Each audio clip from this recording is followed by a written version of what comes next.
Welcome to Encounter, where we celebrate putting faith into action and community leaders who live out compassion, grace, and love. We're a program of the Broome County Council of Churches that addresses food insecurity through CHOW and the Greater Good Grocery, provides hospital and jail ministry, builds wheelchair ramps, and assists neighbors with transportation and shopping services through Faith in Action volunteers. We invite you to the conversation. Encounter your neighbors as we learn to walk together in love and kindness. Good morning and welcome to Encounter. I'm your host today, Reverend Joe Sellepack. I'm the Executive Director at the Broome County Council of Churches. It's not every day that you get to talk to one of your heroes. John Deere has been one of my heroes for a long time. When I was going through seminary, and I won't tell you how long ago this was, John, but I used the Fellowship of Reconciliation calendar, and I used it for 4 years. And I would buy the calendar, and I would use it, fill it up with all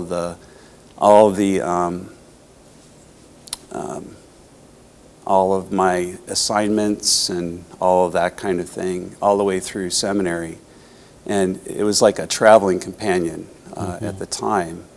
And I got to know you a little bit through that. Yeah. And we share a lot of similar friends. Mm-hmm. So I want to say that it's an honor to have you on Encounter. Thank you, Joe. And for us to be able to have a conversation about his newest book, The Gospel of Peace, which is a commentary on Matthew, Mark, and Luke.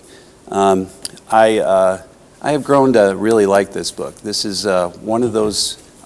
Tim told me about you coming, and so I had a chance to read it. And I've been working my way slowly through it because, of course, you want to do this prayerfully, and you want to do it with a little bit of introspection and contemplation as well. But it's a beautiful book. It's very well written, and I want to thank you for that. So let's talk a little bit about before we even get into the book, about your story. Like, who is John Deere, and where have you come from, and why did you write the book? Well, first of all, thank you for having me, Joe, and it's a blessing to be here in the Binghamton area.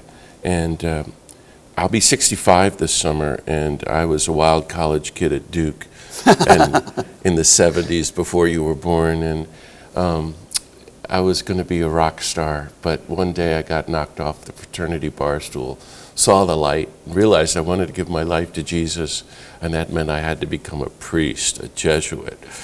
And of all things. Of all things. And my parents were very much against it. And they asked me to wait a year, and before I entered the Jesuits, I spent 3 months hitchhiking through Israel. And the week I left, Israel invaded Lebanon in the summer war of 1982. And there were no tourists. And my goal was to camp out at the Sea of Galilee, which I did illegally for weeks. And there was nobody there, and it's much different now. But I was meditating in the Chapel of the Beatitudes, and really for the first time, taking the Sermon on the Mount personally, which is the point, by the way. Blessed are the peacemakers. Blessed are those who hunger and thirst for justice.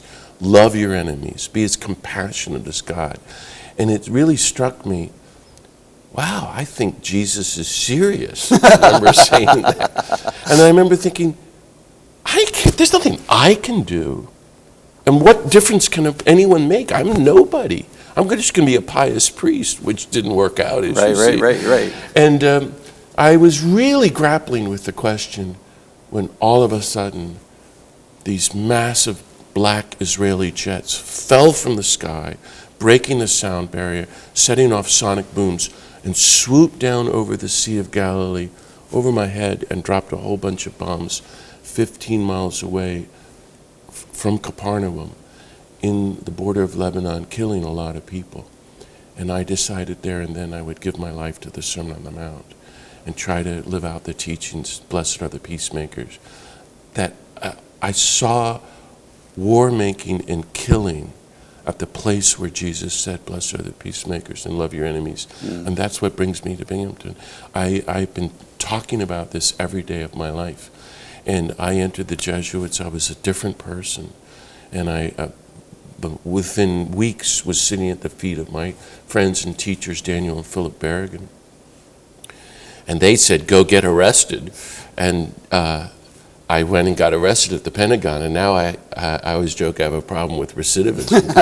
I've been arrested 85 times. I spent a year of my life in jail, and I've been in all the war zones of the world. I travel full time, and I lecture, and I write, and I'm just trying to help all the churches everywhere in the world reclaim the nonviolence and Beatitudes and Sermon on the Mount of Jesus as the point.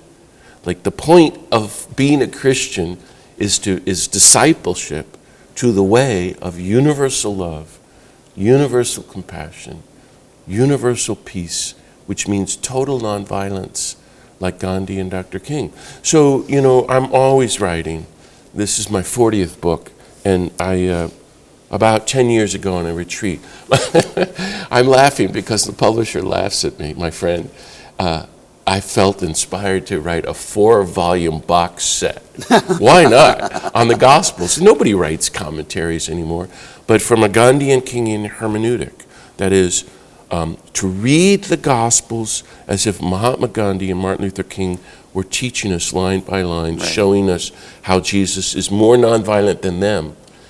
And so he said, my publisher, we'll do 1 volume, and you can't do John. Somebody's got to stop you. We're not publishing a 1,000-page book. And so I've done the Synoptic Gospels, and the pandemic hit. I had just moved to California. I live near Big Sur, and I was living in a cabin by the ocean, and I spent the whole pandemic writing and praying through sentence by sentence of the Gospels from a Gandhian Kingian perspective, and I finished it. And then last year I put out the word, would anybody like me to come and talk about it? And now I'm on a 5-month, 65-city speaking tour, going literally across the whole country, talking about Jesus and nonviolence and saying, friends, the world is insane and worse than ever and going to get worse. And we need something better than America and the American church and Christian nationalism to put our lives into. And as we get older, I vote for totally putting all our chips on the nonviolent Jesus and really, really getting to know Jesus as total nonviolence and then trying to practice that in our lives. That's my message. Well, and that's why I wrote the book. And it seems like that's a very timely message these days. As we were talking before we even came into the studio, it seems like Jesus isn't even talked about as much within church as what he used to be, where Jesus was the, if I were to talk about, my own personal story, Jesus is the reason that I am the executive director at the Council of Churches. He's led me to various places in my life, and without the discipleship I've experienced at the hand of Christ, there's no way that I would be who I am today without that. And yet, it seems like what we've done is either we've baptized Jesus with an American flag, or we've made the sense that Jesus is, pro us to the point where he's just a bobblehead on your dashboard.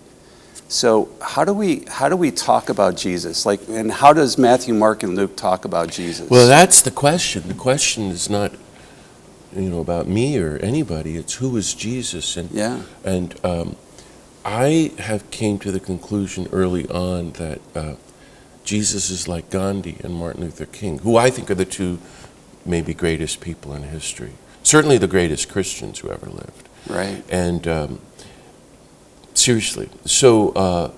And I'm actually in conversation with Pope Francis in the Vatican. We're trying to get him to write an encyclical on Jesus and nonviolence. I asked the Pope to write a foreword to this book. He was too busy. Can you believe that? Well, anyway, so Gandhi says Jesus is the greatest person of nonviolence in the history of the world. Right.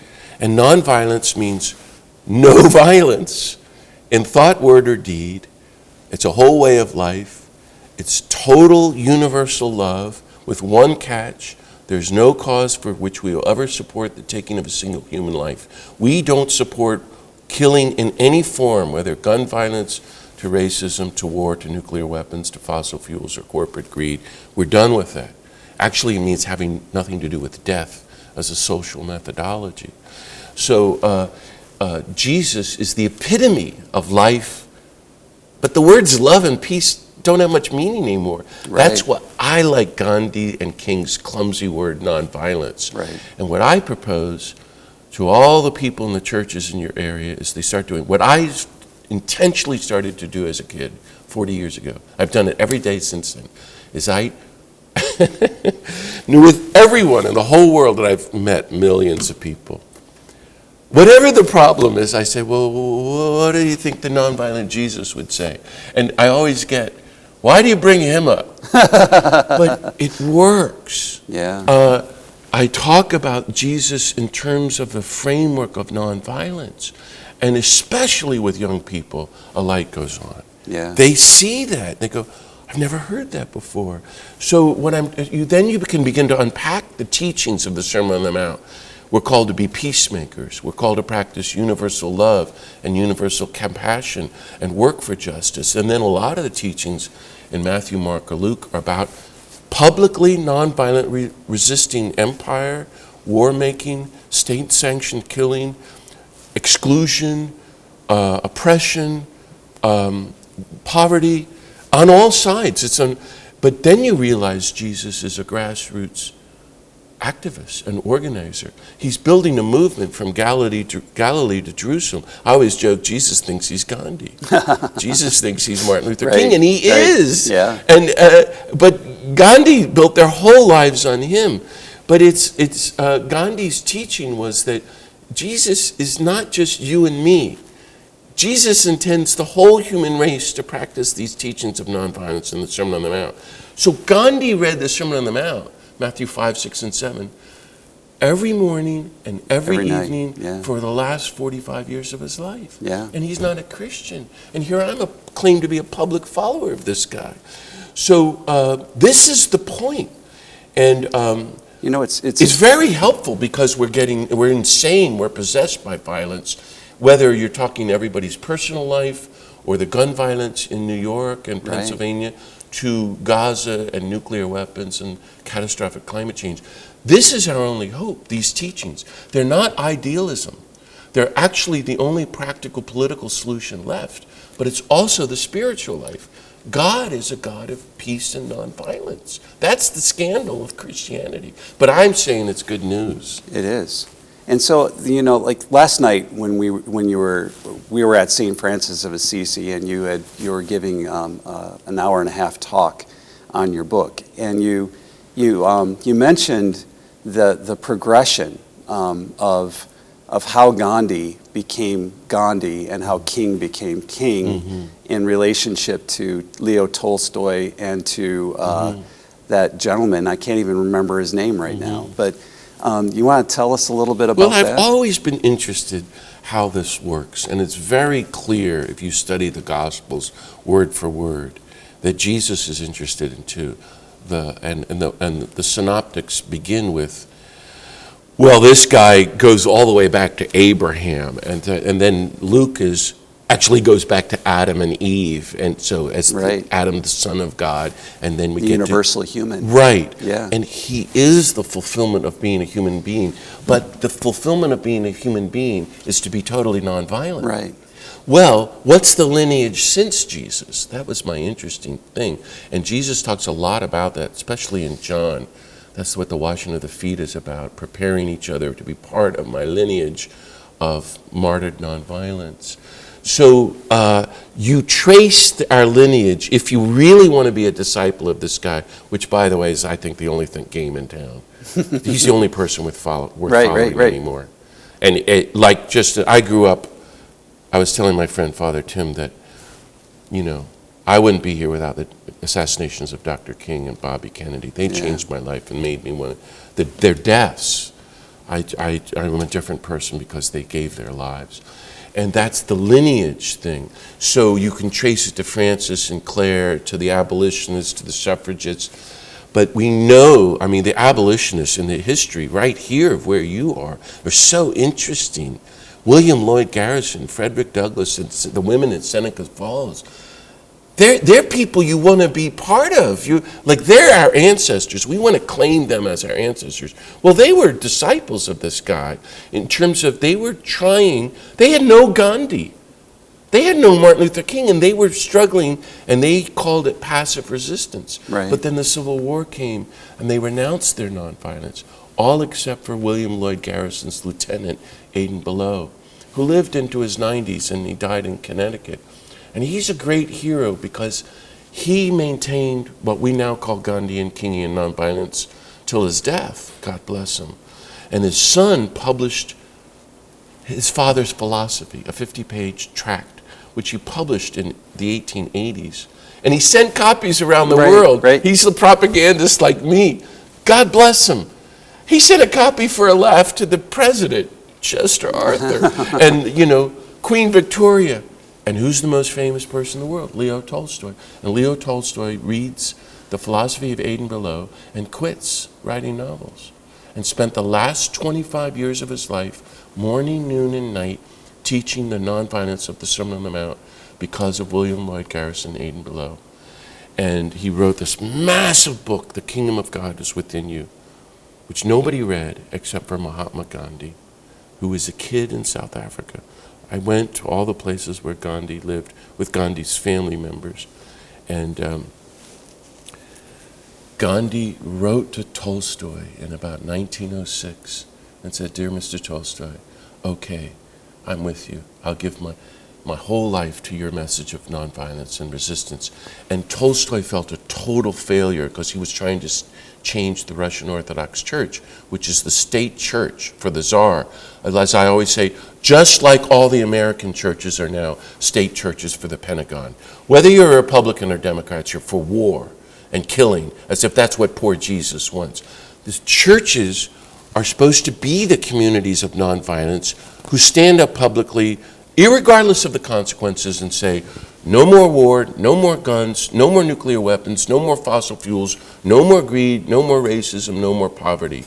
We are welcoming God's reign of universal love and total nonviolence here in Binghamton and in New York and in the United States and the world, and let the chips fall where it may. That's what the Council of Churches is called to do.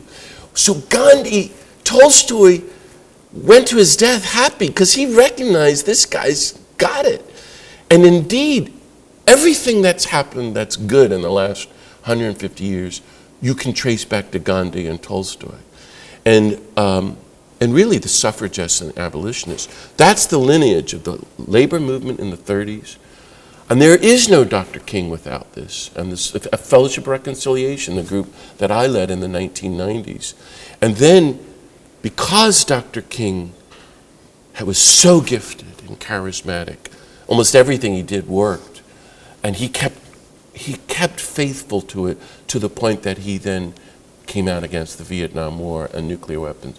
Well, he was leading a nonviolent revolution in the United States, so the government clearly killed him. And then through Gandhi and Dr. King, we have the women's movement, the LGBT movement, the environmental movement, and thousands upon thousands of grassroots movements of nonviolence for justice, disarmament, creation, all over the planet, because these great guys gave their lives.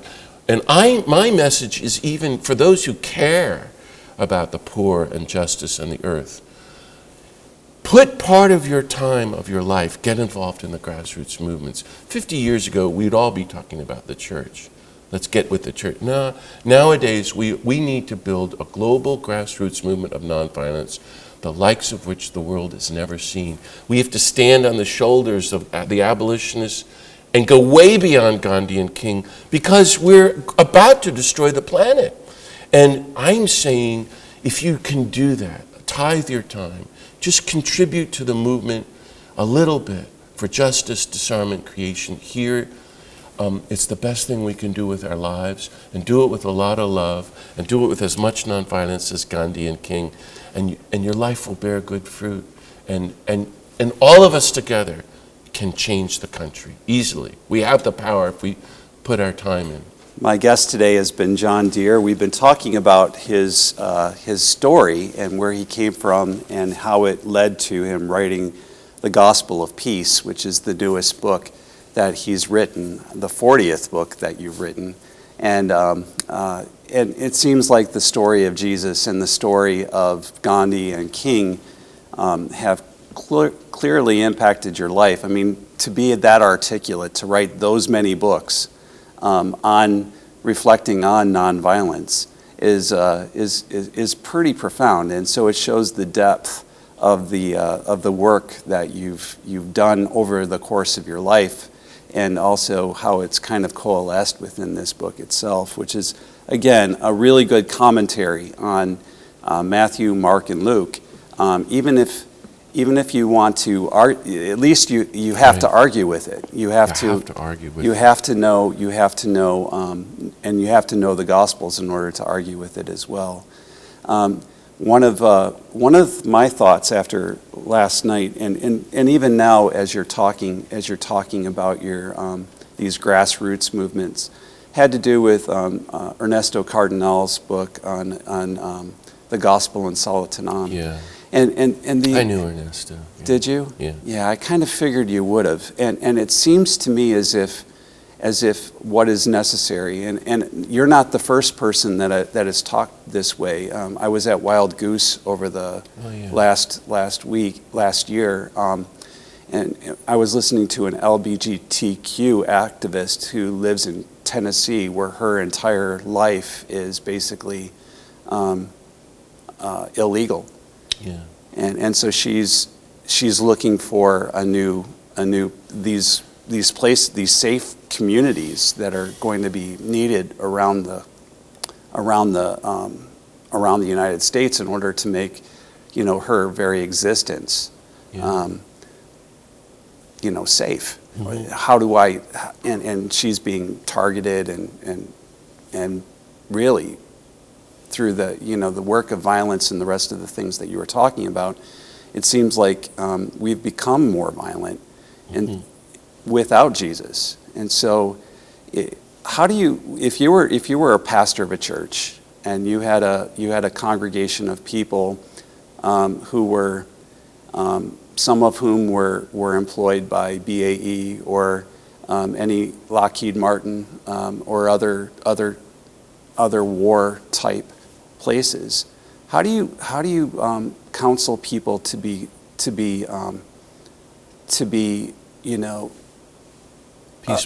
peacemakers in the midst of that? And I've been doing that my whole life, and I've Yeah. served as a pastor in several places, especially in New Mexico. And of course, everybody's part of the military everywhere. Right. And everybody's family is touched by the military. Well, and if I had to look at my 401k, I'm sure that, or 403b, I'm sure some of it is attached to it. So I do, as I've been saying, I'm a broken record. I talk about Jesus and I talk about nonviolence. So I only talk about that. I would tell people, don't read the Bible. I'm serious. Right. Don't read St. Paul anymore, and don't read the Hebrew Scriptures. Spend every day for the next 30 years studying Matthew, Mark, Luke, and John. And once you feel like you've gotten that, then you can graduate to some of the other Scriptures. But you need to be thoroughly enmeshed and learned in the nonviolence of Jesus, and that means the Gospels. So I remember in my parishes in New Mexico, and we were in very remote desert, very great poverty. All I did was say, Jesus is nonviolent. If you want to follow this guy, first of all, he loves you, he's a really nice guy. You have to be really nonviolent too. And the thousands of parishioners came to me because there's nothing else to do in the desert. They'd never been to Albuquerque. And they would say, I've never in my whole life heard a priest talk about Jesus before. And I'm saying, okay, how do we do that? Several things. Number one, you have to be really nonviolent to yourself. This is how as a pastor, I would say. To everybody who's listening to me, we want to cultivate interior nonviolence. We want to non-cooperate with our inner violence. Not going to beat ourselves up. Just go, why am I feeling like I want to run somebody over after I leave church? or whatever's going on. Who do you want to beat up? While you're working on your inner nonviolence toward every human being on the planet and the creatures and Mother Earth. So look at your relationships and who triggers you and why, and how can I use the methodology of Gandhi and Martin Luther King to be really nonviolent. This is when you need God and you need community and friends. And third, to be part of the movement. So I'm talking this way, and I would say, now see how Jesus does that. He prays, he has a community, he studies and he teaches the scriptures of nonviolence. He only really teaches Isaiah and the book of Daniel, which are all nonviolence. And then he takes public action. As Cesar Chavez taught me, public action for justice and peace. And, you know, people would come up and challenge me.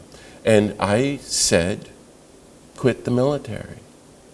I had parishioners who worked at Los Alamos building bombs. And I'd say, you can't follow this guy building nuclear weapons or work at a missile place spending your life building bombs.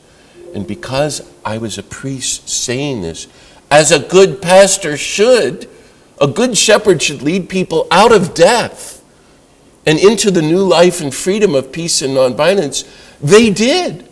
And I had all my kids in all these parishes, the poorest counties in the country, since they were in 8th grade, are telling me they were getting 5 letters a day, join the military, for all college expense. And they would come to me and say, the only way I can leave the desert. So I said to the kids at Mass, don't join the military. And if anyone dares challenge me, I will get you into any college you want for free. And sure enough, this kid came up to me and said, I dare you. And I got him a free full scholarship at a Jesuit college in Colorado. And he went, and he did great. And I think anything is possible now. And people are just looking for leadership. And, you know, what does it mean to be a pastor? It means to be a good shepherd, to lead your flock into the greener pastures of peace, which means nonviolence. Jesus is sending us as lambs into the culture of wolves. The days of being violent and wolves are over. And the pastors and churches should be teaching and inspiring us to be nonviolent. And that's what Gandhi and King did, and that's what I want to do, and that's what I hope everyone will do. And I just encourage everybody to pursue the nonviolence of Jesus. And by the way, life is a lot better and happier the more nonviolent and peaceful and loving and kind you are, and the more you try to spend your life on these higher ideals of protecting creation, bringing justice to the poor, and ending war. It's a great way to spend your life. It is. My guest today has been the Reverend John Deere, and we've been talking about his book, The Gospel of Peace. If you want to know a little bit more about John, you can look up www.beatitudecenter.org and be able to see what he's up to today and maybe follow him through his newsletter. I want to thank you all for watching today. Be good and gentle with each other and follow that nonviolent Jesus.